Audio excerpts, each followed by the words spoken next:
Hi guys, I'm coming to you from my beautiful giant backyard because they needed to do this.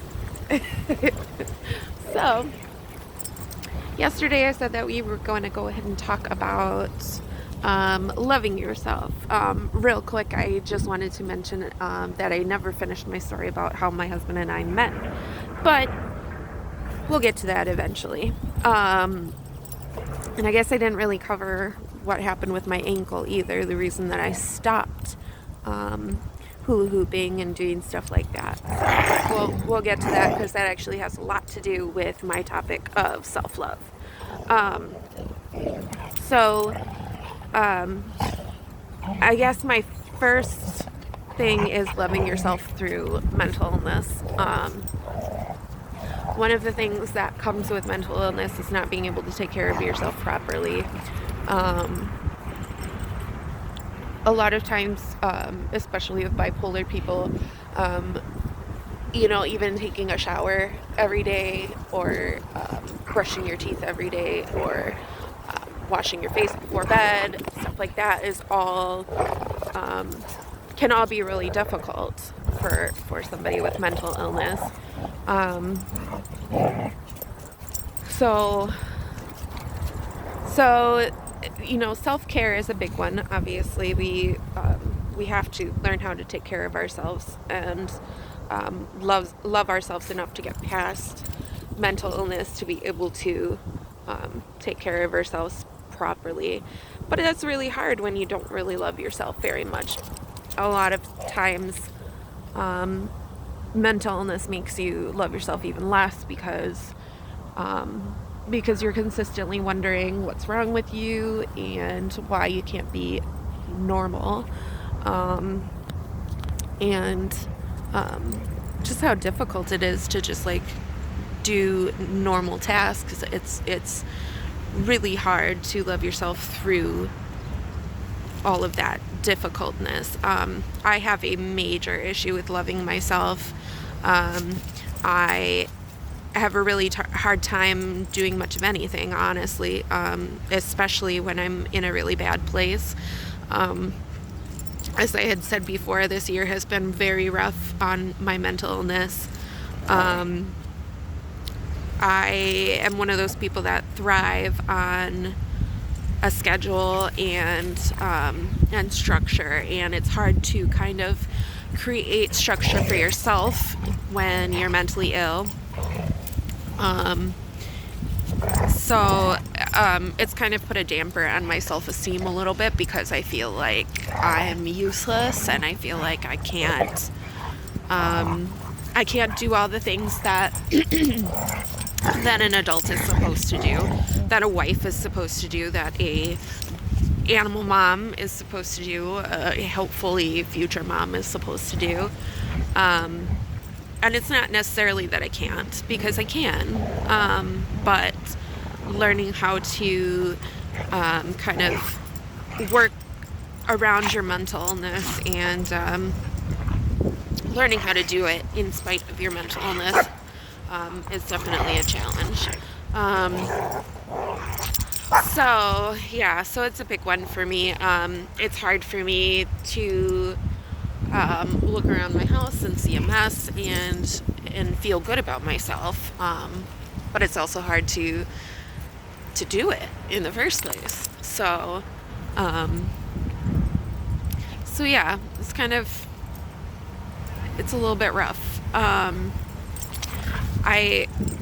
My husband doesn't really know how to deal with it a lot, so like it's definitely caused issues in our relationship. He's learning how to work with me during my mental illness, during the really rough times, because well, let's face it, there's a lot of rough times when you're mentally ill. I'm lucky enough that he has his own struggles, so he can relate on some things. But we're so vastly different that that sometimes it's hard for him to see through my mental illness, which is to be expected. So that's another topic that we'll probably cover this week is other people loving you and being able to accept love from other people when you can't fully love yourself, and also the people around you kind of learning how to deal with your mental illness and still love you despite your mental illness.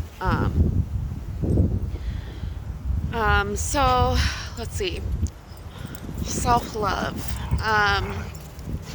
Maybe we should talk about things that we can do to help with these kind of things, self-love. For me, like I said, I thrive on schedule. So more recently, I was talking to actually my physical therapist because of my fibromyalgia. I've been seeing a physical therapist who has been giving me exercises to kind of increase my stamina, my ability to kind of keep up with things a little bit better. And when I talked to her about the bipolar and how hard it is between that and fibromyalgia, like when you're in pain all the time, obviously that makes it hard for you to want to get stuff done. So when you have mental illness on top of physical illness, it definitely makes it's a double whammy, you know. It's not just, oh my goodness, these dogs. Thank you. He's really not letting me do this. Dogs want me to play with them.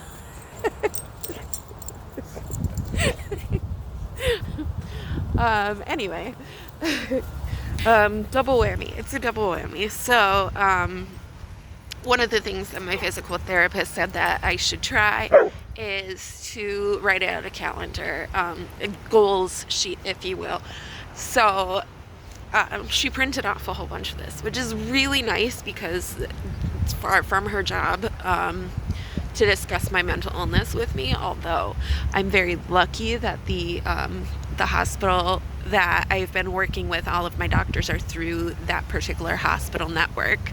And I'm very lucky that all of them are aware of how much each and everything has to do with each other. How much things like fibro and fertility and things like that really do affect your mental illness and kind of make it harder to overcome those things.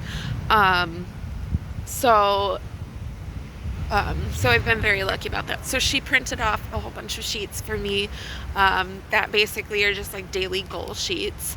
I haven't used them yet because I've been just in a really bad place between all of the fertility stuff and the fibro diagnosis, which I knew I had for years before I got the official diagnosis.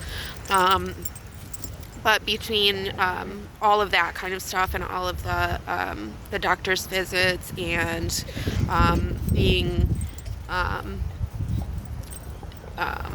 having to social distance and not being able to be social, which honestly I never really was all that, well, I haven't been all that social, I should say, you know, because I was using alcohol and hula hooping as a crutch, kind of to get me through all of my social issues, which I'm not doing anymore, so it's been a little bit more challenging to overcome those kind of things. But yeah, so that list is pretty nice because I can just write out, I started doing it in a notebook before I got those,